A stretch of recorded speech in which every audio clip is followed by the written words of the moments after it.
which then is at 4 a.m. Unfortunately, I can see her online. I have written her and I can't get her. Um, maybe she's sleeping. But we'll make the best use of time. And what I plan to do is start. I need to be able to share the screen. It's to do next a session we otherwise should have done much later. And we'll repeat the session then. Okay. Could you please do me a favor? Please keep an eye on the participants list. Yes. Yeah, If Dr. Juliet comes in, then I can transfer, but otherwise we'll go ahead. Thanks, everyone. We're fewer than we usually are, and I appreciate the challenge that comes with changing the time. This week, we otherwise should be looking at what implementation research is there by looking at everything there is around research design per se and addressing what is of interest to you. I know you guys also often attend NISA, so you should very well be deeply involved in what implementation science studies. It's not about writing. I would start now talking about the introduction of a manuscript. When you want to write a manuscript, what should go into the introduction part? Note, to start is to note the fact that... Okay. Yeah. Sorry, I need to shift this. It's hot. Oh, let's make this over here. That the introduction part is very important. If we look at all the sections of the manuscript usually has the introduction, the methodology, the results, and then the conclusion, the discussion and the conclusion. So there are 4 major parts. These 4 major parts also per se is represented in the abstract. Please note that the most important part, and I stress it again, the biggest deal, the most important part of your manuscript is the methodology. This is the one point that makes a decision about your manuscript being rejected or accepted. Is the methodology. The methodology helps the editor take a decision to send the manuscript out for review or reject it at the editor's desk.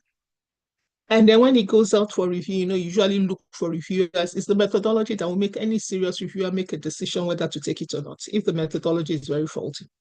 But then after the methodology, the big deal is in the introduction. The introduction kind of tells the story of why this is very important. It must be a compelling story so that the person will hold on to that manuscript and gives them, this is really interesting. It's putting together other people's findings to tell a compelling story why your study is needed. I repeat that. What you do in the introduction is put together other people's story, other people's finding to make a compelling story of why your own study needs to happen. It is I don't think there's any part of the manuscript that is not difficult to write, but this is difficult because it's asking you to be an artist, even if you're a scientist.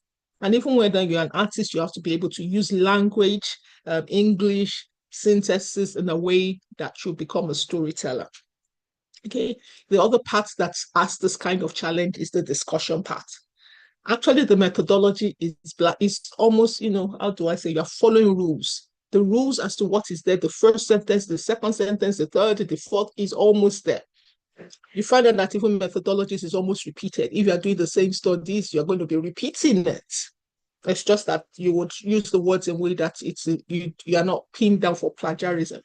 Result is result, black and white. You just tell what you said. But introduction and discussion has to do with science and arts. You're going to have to learn to present truth in a way that is interesting enough for people to want to stay on board. So what is it that we should be looking for in an introduction? Please note that the introduction is not the longest part of your manuscript. It's the methodology that should be the longest part. Yeah. If you're writing a manuscript, as I say, you have 5 pages, 1.5 at most. 1 is okay. 1.5 pages for introduction is enough. The methodology is what takes 2.5 pages. And what is the essential thing in the methodology, in the introduction? Just 5 things. if you have 5 paragraphs, please know that even if I say these things, I don't want you to take them and say, oh, you said, you said. These are rules governing things. You do know that when you have rules governing things, there can be things outside or inside the rules, that is allowable. The fact that I say that the introduction is just about 1.5 pages of a 5-page manuscript doesn't mean I've written a manuscript where the introduction is less than half a page. Okay, I've written, and it's not just one. And I've written manuscripts where the introduction is about 2.5 pages. So please understand context. I'm just saying, generally, this is what happens. That in a 5-page manuscript, which is about what you would be writing, 1.5 pages is for the introduction. And what is it that you're looking for in the introduction? The introduction is just 5 paragraphs, 5 paragraphs. The first paragraph is highlighting what the issue is.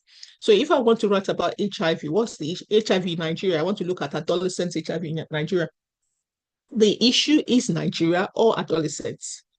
It's not about starting the paragraph with the history of HIV. HIV was first discovered in 1981. And no, that's not the place. This is not the place at all. Maybe when you're writing your thesis, you might do that. What is the issue? HIV is an issue among adolescents in Nigeria.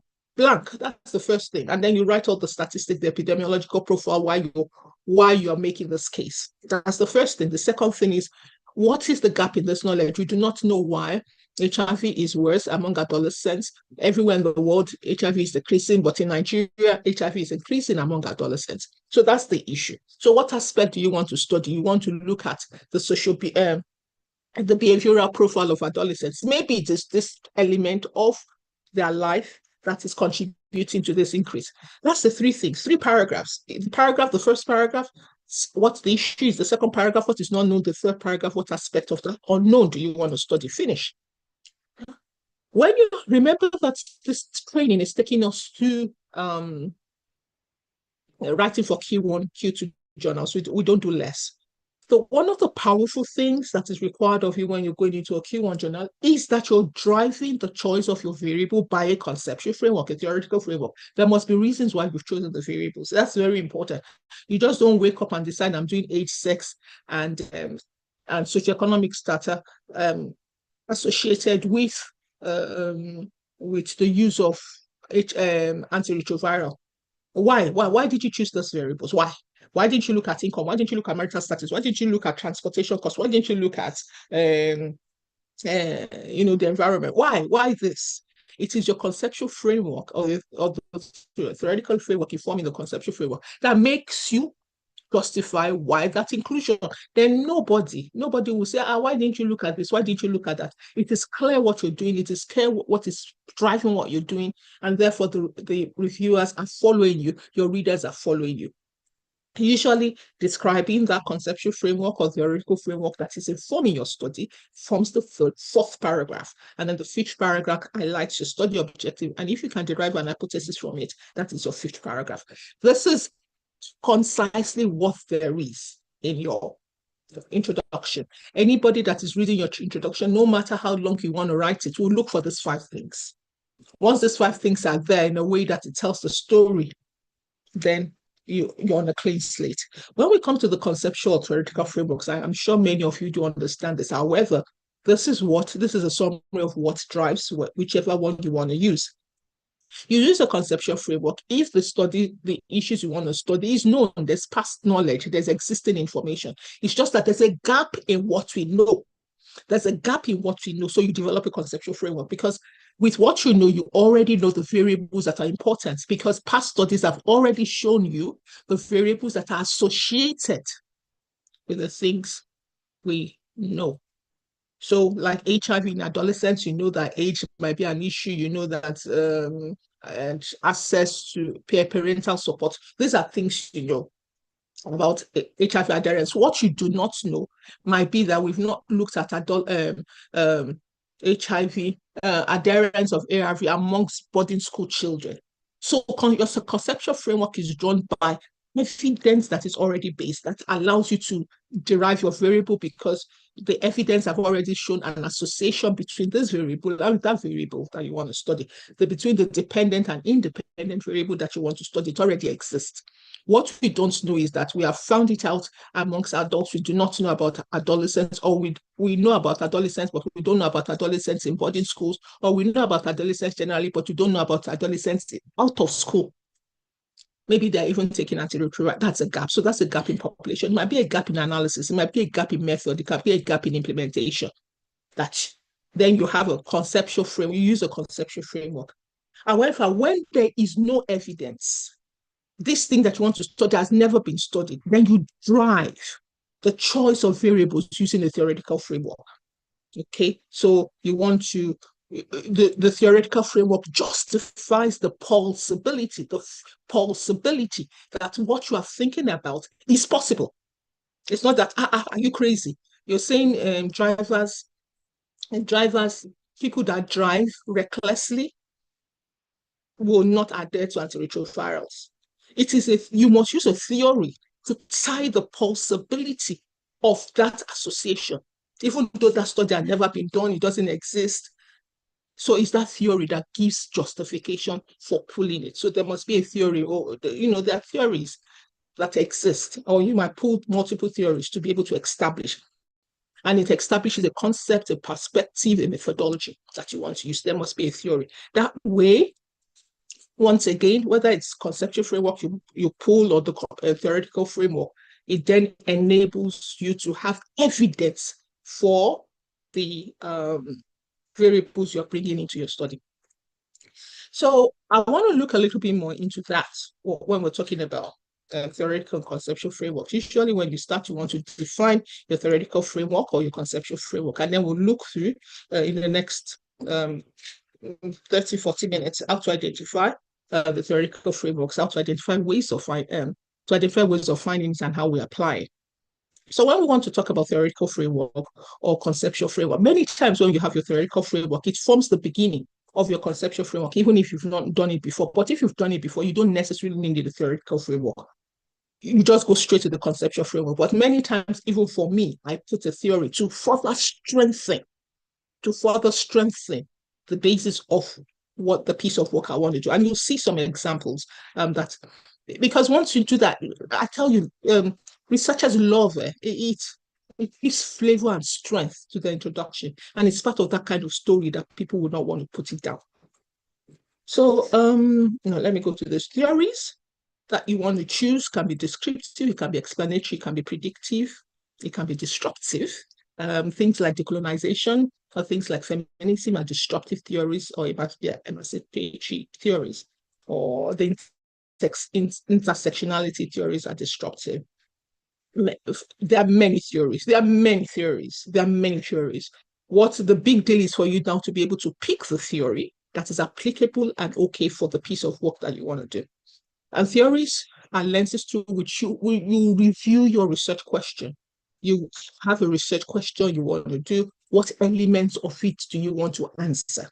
It serves as a blueprint, a structured way to define how you will philosophically or epistemologically or methodologically analyze that manuscript. It gives power to the direction. I tell you, since I've started to use theoretical framework, even me, I fall in love with the piece of work. And theoretical frameworks are found in the literature. People would have established it. Many people in the social science world do this excellently, and they use ground theories to actually establish frameworks. Even many of the works I'm now doing, I establish frameworks. For those of us in the biomedical sciences, there are very few theoretical frameworks. So the works we do, if we start to generate theoretical frameworks through our work, it's starting to be powerful. Okay, so how do we identify theoretical frameworks? Please note that theoretical framework, it's also understanding your work. Many times when we're doing quantitative, which is most of the work we do, what we're doing is verifying theories. We rarely generate theories, rarely, not impossible, but rarely. We verify theories. And why do we do that? Many times when you're coming from a quantitative angle, there's only one reality. We seem to assume there's only one truth. and we try to use that theoretically, and we'll try to verify a theory that seems to inform our truth. That's the way quantitative researchers or the piece of work we do. So you do the theories and then you verify the theory with your piece of work. Doing qualitative, usually you might be leading to theory generation. If your analysis is using the ground theory, if depending on what you do, case studies will not lead to a theory. What's the other one? Phenomenological study approach will not lead to a theory. But when you use a ground theory, there are ways you handle it, and it will lead to a theory. And this is because many people in the social sciences looking at qualitative research appreciate that there are multiple realities. There isn't one reality, there's multiple realities, and that informs them all. If you're using a mixed method, which most likely, if you're doing implementation science, you often would use, then it is a problem-centered thing. So you are verifying theories. At the same time, you might be generating theories. Those two things go hand in hand when you're doing mixed methods. So what is it? How do we identify theories? Place for me, this is an outline. You identify the research area, the research topic, most likely have your research question. Once you have your research question, then you do a literature search. The best way for me is to look at people that have published in high impact journals. I usually look, JAMA around my topic, and then I read their introduction. You many times will find the theories that might be related to what you are there. So search, make a list of the theories. Choose the one with wide usage. You could find theories that are just new, but such as the socio-ecological model is so widely used.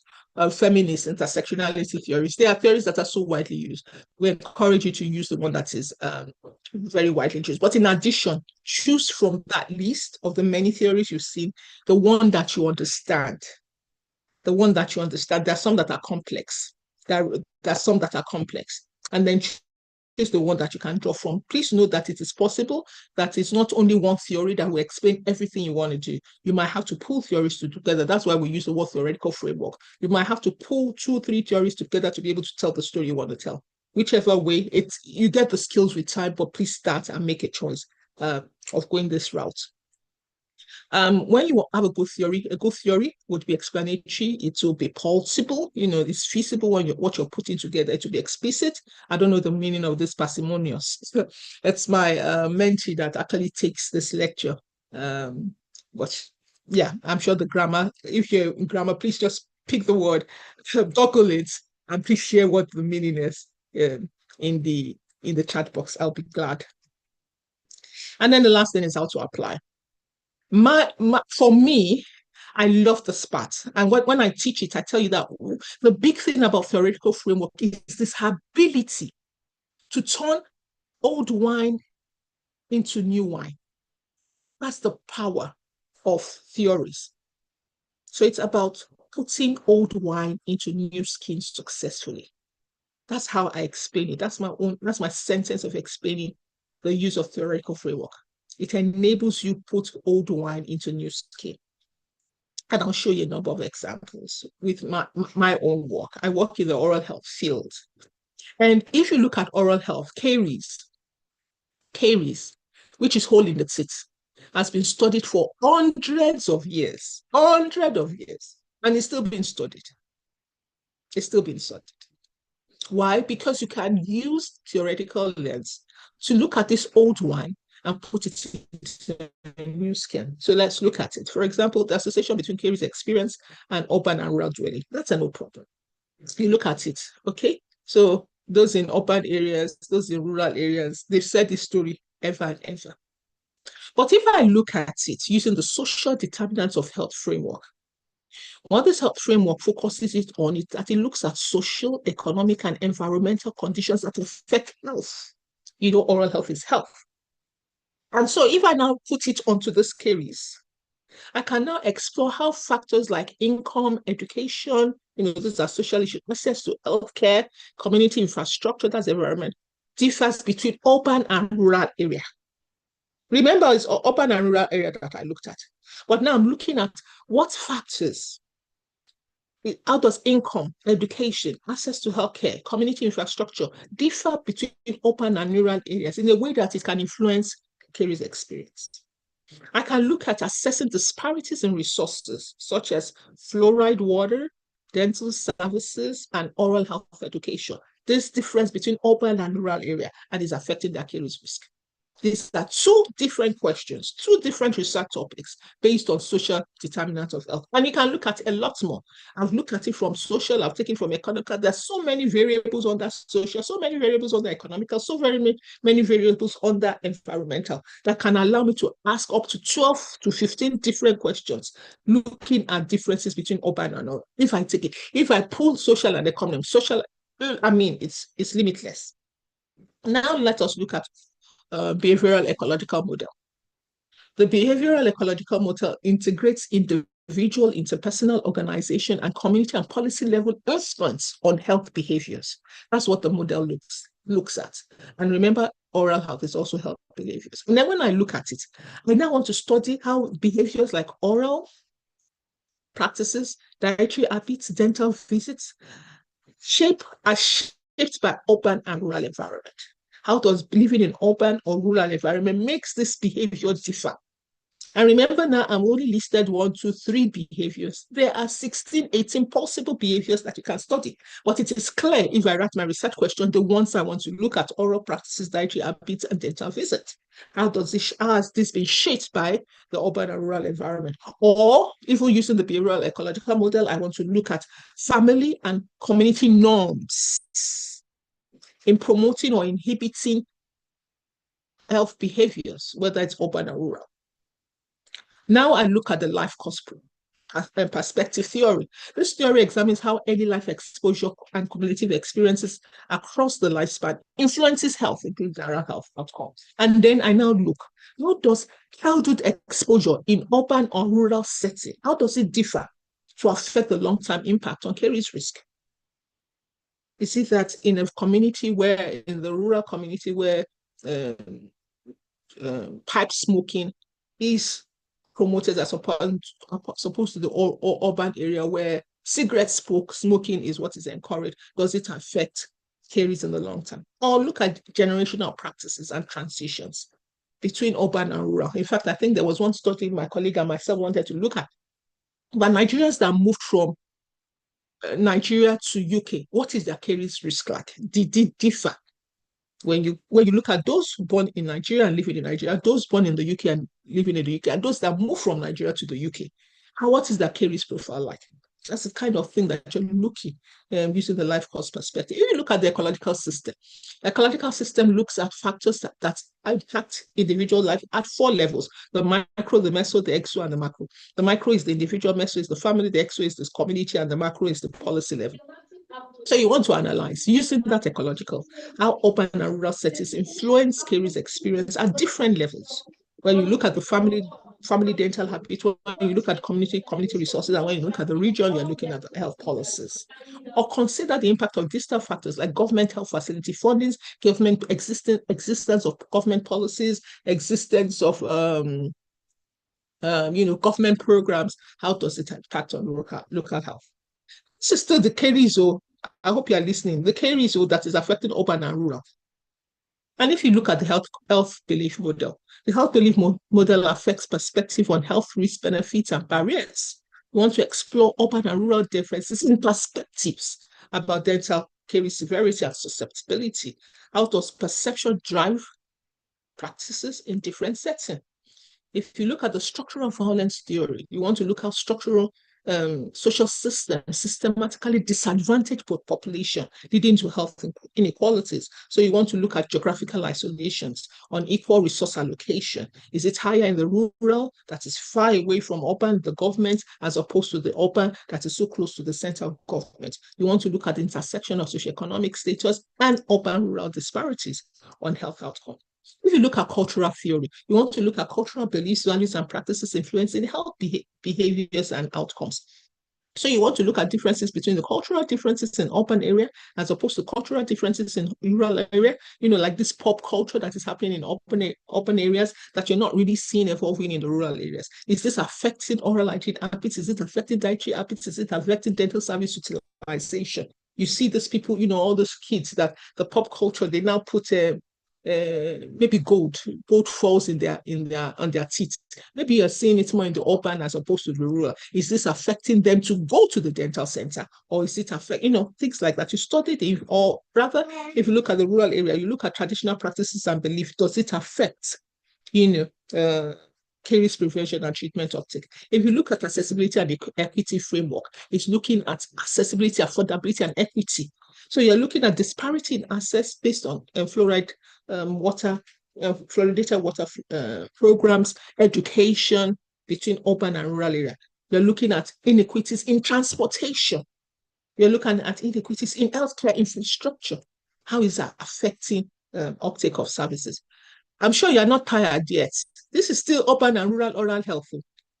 And then if you look at the place-based framework, you look at the physical and social characteristics of the place. So you want to look at urban and rural environments, such as the density of dental clinics, the fluoride availability, the exposure to food, access to private schools, because studies have shown that oral health is better for those in private schools than public schools for children. So access, what is it like?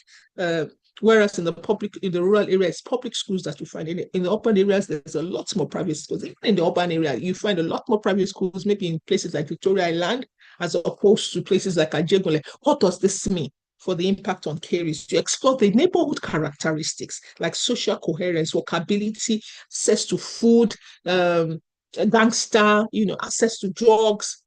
Does it differ between urban and rural, and can this influence the risk of caries there?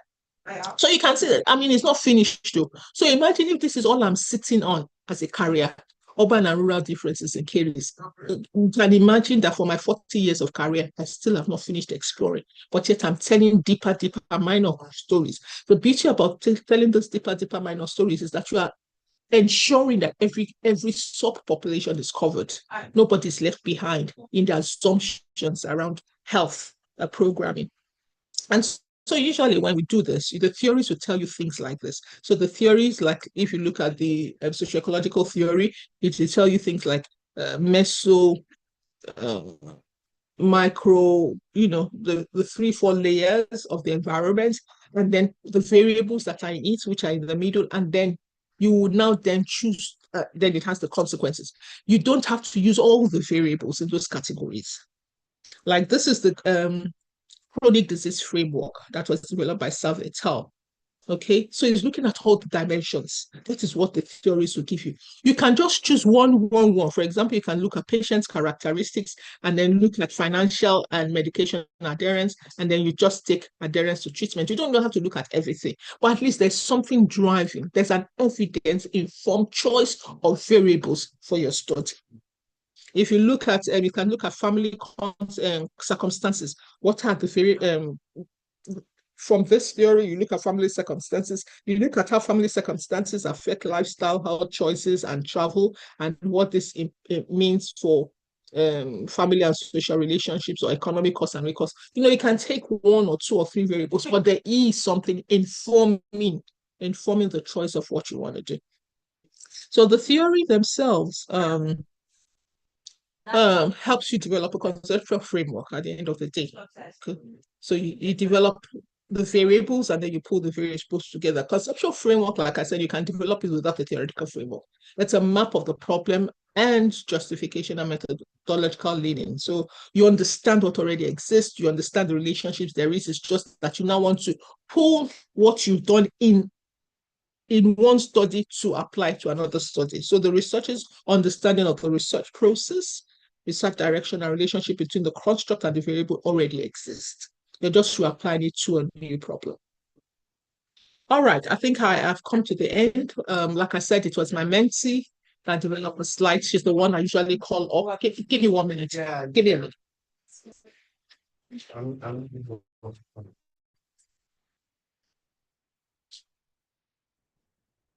Yeah.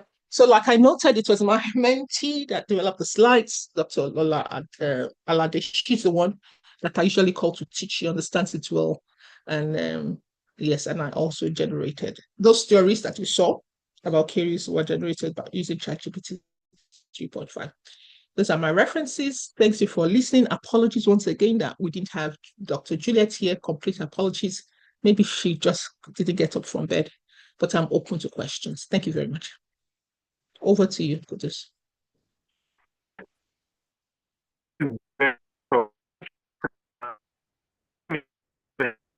Kudus, you seem to have problem with your you seem to have problems with your internet. We can hear you. Okay, if you do have questions, please feel free to raise your questions. I'll look in the chat box if there are questions. Otherwise, please raise your electronic finger. Ma, there's a question on the chat box. Okay, please go ahead. It says, good morning, Prof. During your presentation on research gaps, you mentioned that if there is no event, we can use a theoretical framework. Can this approach be applied using retrospective data and conclude with it, which in turn provides facts about the research? Well, of course, whatever you want to do, you drive it to because when you do retrospective research, what you're going to go and extract data around the variable. So retrospective research doesn't mean you're going to just do things blindly. There will be variables you are looking for, and it's those variables that you're going to extract. So what I've said, and I'm repeating, is that whether you're doing conceptual framework or theoretical framework, it justifies the variables you want to use. I repeat it. It justifies, that is all there it's doing. It's strengthening the evidence. It's giving you the evidence for the variables you are putting together for your study. So your introduction is not where you pull the variables together as your methodology, but your introduction starts to introduce us to the variables that will go into your study. So whether it's retrospective or whether it's prospective, whether it is cross-sectional, I mean, whatever it is, something informs what you want to do. Having said that, it's not every study in this world that you need a theoretical framework. Please, once again, when we're teaching these things, it's just about the broad understanding. If you're doing a survey, you don't need a theoretical framework for a survey. If you're doing surveys, there's nothing to is a survey is a survey. It's a quality, is a descriptive study. It's not an analysis. If you notice that when we're talking about theoretical framework, it's giving justification for testing associations. No, if you're doing just a survey, you don't need theories to drive that.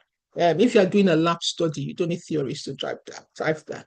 If you're doing a clinical trial, you probably don't need the theory to drive that. So yeah, please contextualize even what we're talking about. I hope that helps. That once again, in summary, if you're doing a retrospective study, depending on what it is, and if there's reason for you to choose variables, yes, using a theoretical framework or a conceptual framework to make those choices is very important. Even if you're doing systematic review, even if you're doing ecological studies, once there are variables involved that are tending towards an analytical approach, yes, using a theoretical conceptual framework tends to strengthen the evidence around the variables that you may want to choose. I hope it answers the question. Thank you very much. Yes, next question. Thank you, Ma. I think what I'm seeing here is a comment. Let me read it out. Person wrote, parsimony is the idea that among competing explanations, the simplest one fits the evidence should be preferred and is closely tied to Occam's razor. I'm not so conversant with that. Okay, thank you. I see that a number of people try to share, yes, the definitions of parsimony. Thank you so much. I think I like that by T. Oladipo that says parsimony encourages the most minimal or simplistic explanation. It encourages researchers to find the simplest explanation of why something happens. I think this is more apt to what we're talking about. So it's about looking for a theory that gives the simplest of explanation to what it is that we want to do. Thank you so much, everybody, for being engaged and supporting this process. All right. Yes. Okay. I see. Bumi. Okay. Amal also refers to principles referring to the simplest explanation. Thank you. Brilliant. Thank you, Bumi Amal, for helping to support that. Okay. It's also known as Oscam Razor, a guiding principle in various fields. Thank you so much. Oh, many people actually did that. Thank you. So kind of you all. Yeah. Thank you. Thank you. I think the summary of what we're saying when we're talking about the theories is also looking for something simple. Don't look for fancy, difficult things. Just choose a simple thing. Yeah, and I think I've answered Elizabeth Aluko's question. Okay. Are there any other questions? Anybody that has their hands up? Anything else that you want to clarify? Thank you. Anybody? Anybody? Since no one is asking question. Okay. I'm sure. Yeah, Dr. Issa, I shouldn't be asking everybody question now. Is there Dr. Issa? Yeah, nobody asking questions. Yes, Seems yes, everybody I is good. think it's good if we.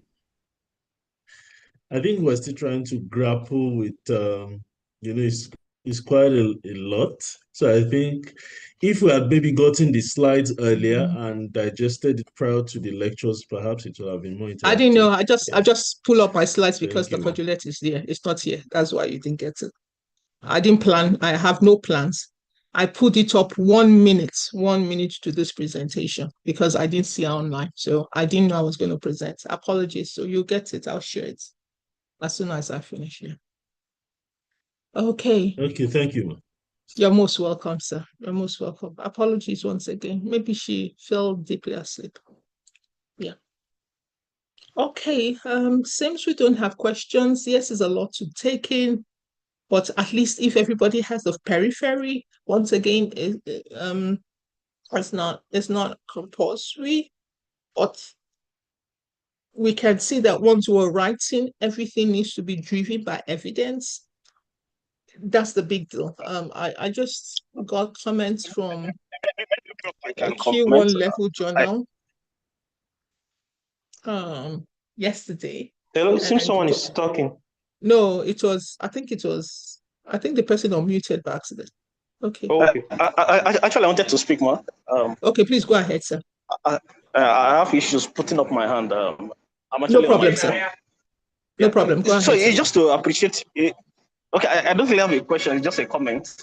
That's to appreciate your style of teaching, man. And I quite agree with you, man, that the use of theory is not something that is well used in earth sciences, but it's more common in social sciences and the likes. And we Exactly. should make efforts. We should make efforts to encourage, I say, earth researchers now to use more of theories. I've done Yes. one or two researches before that is based on theory-driven evaluation, and Okay. it was worth it. However, Excellent. but because of its non-popularity and the likes, I think people stay grapple with the concept. But it's a good thing, and I also want to encourage participants in this meeting, if they have the time, they can also read philosophy of science. I think that we actually bring them up to speed on the different paradigms when it comes to research. And then Thank you. your Yeah. second to the last slide, man, I Yes, think sir. I so much love it because it also speaks volume as to the type of person you are when it comes to transparency in research, telling us the source of the information and the tools you use in coming up with your presentation today, and then the list of references. So I think I find that I find that encouraging, and I think other people, especially participants in this meeting, is something that we should imbibe in whatever thing we do when it comes to knowledge and generation and then sharing. Thank you much for your Thank you. time. Thank you so much. Thank you for your kind words. And I'm very happy for you to validate what we're saying and your experience. I tell you, social science people definitely are grounded in what we're saying. But if you're going to Q1 journals, they are asking for it. Don't, of course, I'm not saying, look, once again, when you say these things, I'm just talking about the 70, 90, 95%, not 100%. You can probably go. But the day you learn how to use it and you're driving everything you do by evidence, everything is backed by evidence. Even you yourself, you'll be happy. Even everybody that reads is happy. They will adopt it. It's stronger. It's real. You won't have undue questioning. And yes, if you're going to Q1, go to Q1 plus. You want to go to Lancet, you want to go to New England Journal of Medicine, it's evidence. They will ask you for the evidence for every single sentence you've written. So that you don't want to learn it is difficult. It's not a reason to not to learn it. You have to learn it. That's the way it is. I'm not sure I've written in recent times. Well, I don't write without theoretical frameworks anymore. Even my discussion is driven by theoretical frameworks, or it's powerful. I mean, there are things you probably can't explain, and maybe it's because I don't have the power of English. But I'm glad Dr. Ibiloye has validated the position you are. And thanks for your kind words about transparency. You can't be a researcher and not being transparent. Yeah, I think it's a habit that we all should live with. Grateful, yes, grateful once again. Any other person? Otherwise, we can have our 20 minutes back today. Yeah. Over to you, Kudus. Yeah, thank you very much, Prof. I'm sure we've all learned a lot and we're going to build on it in our subsequent research work. And thanks for stepping in within a minute to give this superb lecture. I'm sure the audience are grateful for that. So with that, we'll round up today's session. I will be getting back to us through the WhatsApp page on the next steps. Do have a lovely weekend. Thank you, everyone. Bye, everyone. Thank you, Dr. Kudus. Thank you, Prof. Bye.